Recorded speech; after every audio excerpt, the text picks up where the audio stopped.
Niger, a significant player in the uranium sector, has taken a brave move to ensure just remunerations for its priceless natural resource, uranium.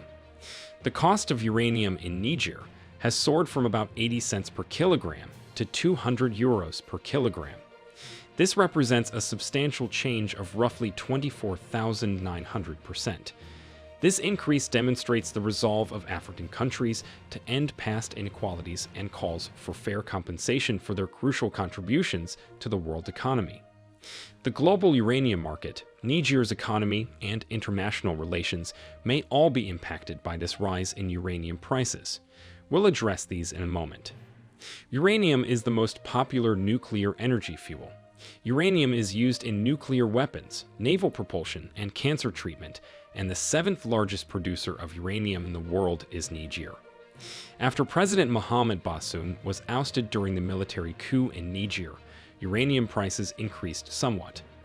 The main purchaser of uranium from Niger has traditionally been France, which used its parasitic French policies to set a price of 80 cents per kilogram for the country's uranium, even though the global market price was far higher. For instance, Canada charges 200 euros per kilogram for its uranium. Before we continue, like this video and share it with your friends so that more people can know what is happening in Africa.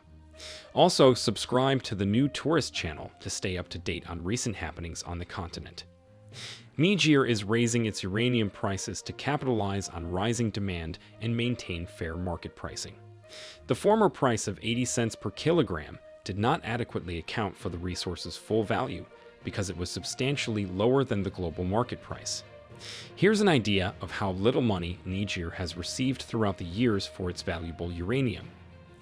Niger exports uranium for $220 million per year to France. If it was at the market price of 200 euros per kilogram, instead of the France-imposed 80 cents, then that same quantity of uranium would be valued at $55 billion. This means that France steals over $54 billion from Niger every year. This should give you an understanding of why Macron and France do not want to leave Niger and other African countries. According to the World Bank, Niger receives about $2 billion per year in humanitarian aid, while Western countries sit and watch how France uses puppet leaders and dictators in Africa to plunder resources there. $54 billion are stolen per year from one commodity from one country in Africa, just by France alone. Remember that this same France holds 50% of Niger's currencies. If you want to know how, then watch the video we've added in the description below. Raising the price of uranium in Niger to comply with international norms was a wise commercial move. The country stands to gain significantly from this growth in financial terms, enabling the government to fund infrastructural and social development projects. Additionally, it guarantees that Niger receives a more equitable share of the profits from its uranium resources. Increased uranium prices will also help Niger diversify its economy away from uranium mining, which will lessen its reliance on a single source of income.